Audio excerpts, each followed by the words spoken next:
తెలంగాణ రాష్ట్రంలో రానున్నది బీసీల రాజ్యమే అని చెప్పేసి ఈరోజు మిర్యాలగూడలో బీసీ యువజన సంఘం ముఖ్య నాయకుల సమావేశం ఏర్పాటు చేయడం జరిగింది.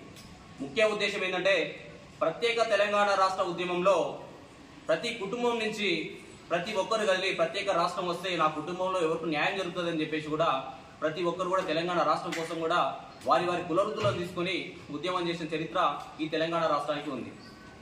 అదే తరహాలో మరొక ఉద్యమం తెలంగాణ రాష్ట్రంలో ప్రారంభం కానుంది. అదే బీసీల ఉద్యమం.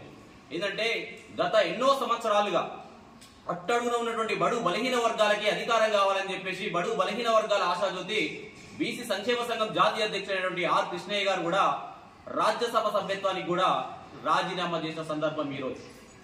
అధికారం ఇంకా 4 సంవత్సరాలు ఉన్నప్పటికీ కూడా నా బీసీల అభ్యున్నతి నాకు ముఖ్యమని చెప్పేసి ఈరోజు బీసీ సంక్షేమ సంఘం జాతీయ అధ్యక్షులు రాజ్యసభ సభ్యత్వానికి కూడా రాజీనామా చేసిన చరిత్ర మన బీసీ సంఘం జాతీయ అధ్యక్షులు ఆర్ కృష్ణయ్య గారికే దక్కుతుంది. ముఖ్య ఉద్దేశం తెలంగాణ రాష్ట్రంలో అత్యధికంగా ఉన్నది బీసీలే. సమగ్ర కుటుంబ సర్వే అవగాహన మీ దగ్గర ఉన్నది, గత ప్రభుత్వం దగ్గర ఉన్నది. ఈ రోజు వరకు కూడా బీసీలకి ఏ రాజకీయ పార్టీ కూడా సముచిత స్థానం కల్పించడంలో పూర్తిగా విఫలమైందని చెప్పేసి కూడా మేము ఈ సందర్భంగా డిమాండ్ చేస్తా ఉన్నాం. ఎందుకంటే మీకు కేవలం బీసీల ఓట్లే కావాలా?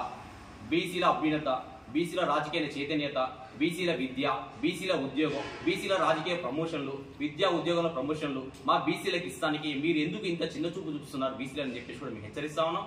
ఎందుకంటే ముఖ్య ఉద్దేశం ఒకటే, బీసీలని ఓటు వేసే యంత్రాలుగా వాడుకున్నటువంటి కొన్ని రాజకీయ పార్టీలకి త్వరలోనే తగిన బుద్ధి చెప్పాలని చెప్పేసి కూడా బీసీలందరూ కూడా సిద్ధమై ఉన్నాం. ఎందుకంటే రాష్ట్ర తరహాలో కూడా చర్చలు జరుగుతూ ఉన్నాయి.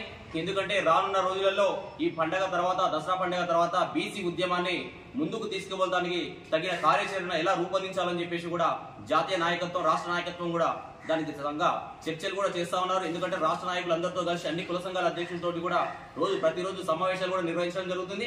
ఎందుకంటే తెలంగాణ రాష్ట్రంలో బడుగు బలహీన వర్గాలు అత్యధికంగా ఉన్నప్పటికీ కూడా ఇన్ని సంవత్సరాల చరిత్రలో కూడా ఏ ఒక్క రాష్ట్రంలో ఒక్కసారి కూడా ఇంతవరకు ఒక బీసీ ముఖ్యమంత్రి మన తెలంగాణ రాష్ట్రాన్ని పాలించిన దాఖలా పోలే. ఇంత అరాచక మా తెలంగాణ రాష్ట్రంలో అని చెప్పేసి మనం ప్రశ్నిస్తా ఉన్నాం. ఎందుకంటే అత్యధికంగా ఉండేది మా బీసీల ఓట్లే. పనికిరాని హామీలు ఇస్తూ అవి కూడా నెరవేర్చకపోవడం వల్ల కూడా బీసీలందరూ కూడా చాలా నిరాశగా ఉన్నారు. మీరు చూస్తా ఉన్నారు, నిన్న మొన్న బీసీలకి పంచాయతీరాజ్ ఎలక్షన్ లో 42% రిజర్వేషన్లు ఇస్తా అని చెప్పేసి కూడా ప్రకటించినది ఇదే కాంగ్రెస్ పార్టీ. ఇప్పుడున్నటువంటి ముఖ్యమంత్రి రేవంత్ రెడ్డి గారే. మీరు ఇచ్చిన మాట ప్రకారం మీరు 42% రిజర్వేషన్లు ఇవ్వాలని చెప్పేసి మేము పెద్ద ఎత్తున కొట్లాట ఇస్తున్నప్పటికీ కూడా రిజర్వేషన్లు మేము పెంచుతాం, కానీ 42% అని కూడా